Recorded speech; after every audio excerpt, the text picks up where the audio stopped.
No, Rick, Mr. Lieberman. Whatever. We're all going to be here at some point anyway. Rich Lieberman, Lee Hill District.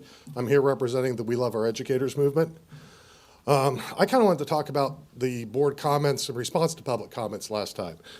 So, Mr. McLaughlin, I'm going to start with you, if you don't mind, sir. When we talked about the carryover, you made a comment that, well, it wasn't an emergency. You didn't need to do it right then.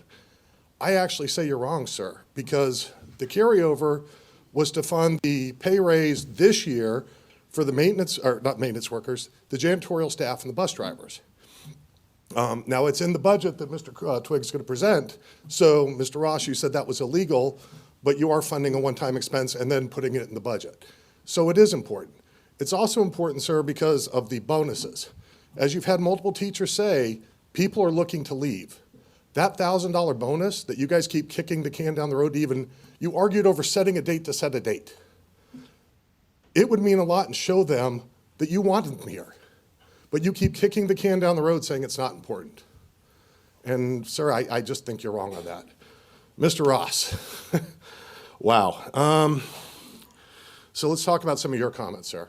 First off, you had mentioned that you met with Mr. Twigg and Ms. Gillespie, and you said, isn't it great we finally have a board that can work together? And yes, we do want our boards talking. But here's the thing is, and as you said, that was basically the first time that could ever happen, and that's because you guys are only working your echo chamber. All four of you either are or have been members of the Tea Party. So we want you to work with everybody, not just members of your political little group. You're here to represent everybody, not just that one side of the thing, which is even more conservative than Republican. You know, you say you claim to support schools.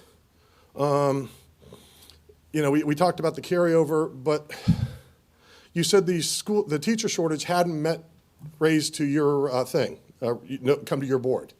Meanwhile, you've got the carryover funds of $14 million because we couldn't fill the positions. And then you said, well, we don't set the salary. And you and I had an email exchange about it. And you actually do, sir. You actually voted last year in the budget thing saying specifically you wouldn't fund the gap because it was a 6% pay raise for the teachers and you couldn't go back to your constituents that way. And if you didn't do it, they would get a 5%.